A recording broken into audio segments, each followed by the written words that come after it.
giving some advice on how to deal with COVID-19. As someone who's lived in China for the past couple months, I'd like to say a little bit of what we've done to help it, especially for my friends who are now experiencing it in their own countries. So if you don't want any tips on that, you can just swipe through my video because I'm going to be talking about it. My first tip, and I think it's the most important tip, is don't do unnecessary traveling. Don't go anywhere if it's not for work, if it's not to get groceries, if it's not to do like a cute little mental health walk.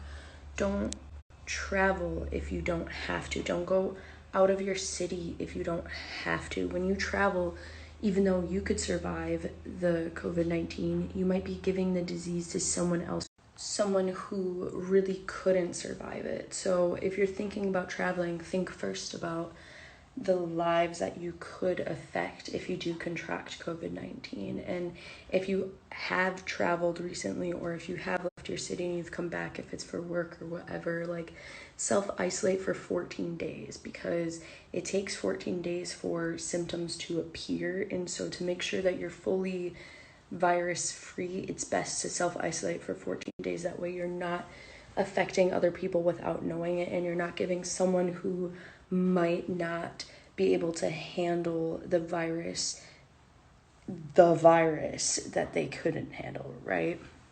After some self-isolation for 14 days and it's confirmed, hey, you're virus free, cool, you can kind of go into your community, you can go get the groceries that you need, you can kind of go to work, you can do whatever it is that you have to do, necessary traveling. If it's just for like mental health walks, it's okay to be in public, but when you go into public, be super mindful to wash your hands. That's like the number one thing everyone is telling you, and it's because it's so important.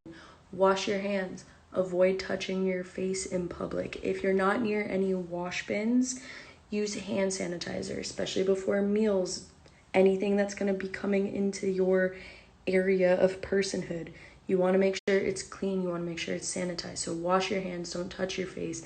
If you don't have access to wash your hands, use hand sanitizer.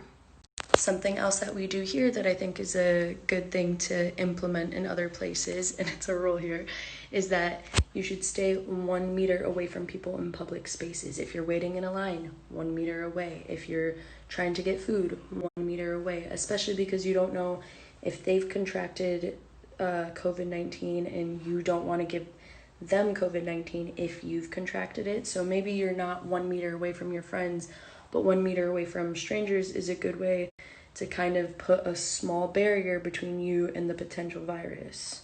Something else that is kind of popular that we do here, and that I think other places are also wanting to do, is wearing the face mask. But the thing about the face mask is that it's not going to prevent you from contracting COVID-19. It's not going to prevent you from getting the virus, but it is a preventive measure from you potentially spreading anything that you have to other people. And so it's kind of like an extra barrier, just like standing that 1 meter apart is an extra barrier. The face mask is also like an extra barrier. It's not the most important thing, like not doing unnecessary traveling or washing your hands, but it definitely helps in kind of adding extra layers so that you don't contract COVID-19. And then something else that we do here is we have frequent temperature checks. So we actually get checked at every public entrance. We get our temperature scanned to make sure that we're not running a fever, because that's like one of the main signs that you have the virus.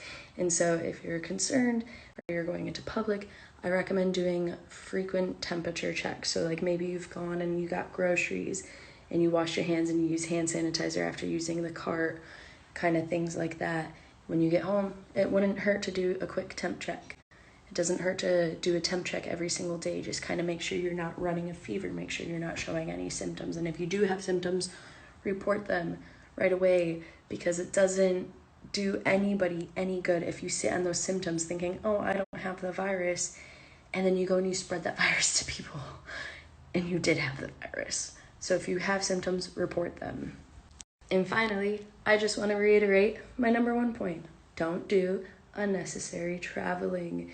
Like, the cheap flight tickets, they sure look good. Like, I agree. They look really appealing.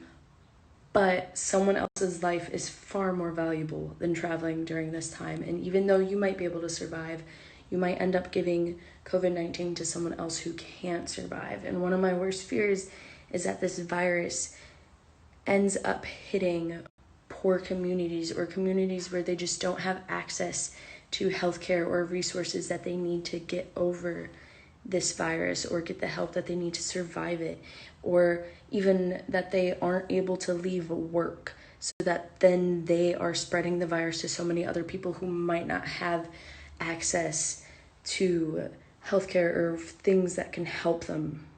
Because it can spread so easily. Like, you won't know you have symptoms and you're spreading it to all these people who might not have as good of a chance to survive as you do. So, like, please just don't do unnecessary traveling. And if you are out in public, make sure you're just washing your hands frequently, that you're staying 1 meter away from people that you don't know, because you don't know what they have, or even the people you do know if you don't know what they have or not. And that if you have traveled outside your city, or if you have been around people who are sick, it doesn't hurt to self-isolate for 14 days until confirmed that you don't have the virus. Because now it's kind of like less thinking about ourselves as individuals and what we want to do, and more so thinking about like being a good global citizen and not affecting other people who don't have similar situations to ourselves and don't have as high of chance surviving as we do. Because our decisions currently could influence people everywhere. Like, our travel decisions could influence everybody everywhere in the state that our world is currently in with the virus. And so it's just like a matter of like thinking wisely about what it is that we're doing and keeping good hygiene. You can still go out, you can still go to the grocery store and whatever, you can still get your toilet paper and stuff, so you don't actually have to hoard anything. It's just a matter of like thinking more about the people around you than even thinking of yourself in those moments. And you do that by washing your hands, keeping a safe distance, self-isolating if you've traveled, and doing frequent temp checks, and also just like monitoring if you have any symptoms. And if you have any symptoms, report them. You just don't want to give anything to anybody else, because other people might not have a good chance of surviving it. And the way that this could really influence communities that don't have good means to healthcare is really bad. So please, when you think of yourself, try to think of others as well, and take care of yourselves. That way we can all stay safe, healthy, and happy.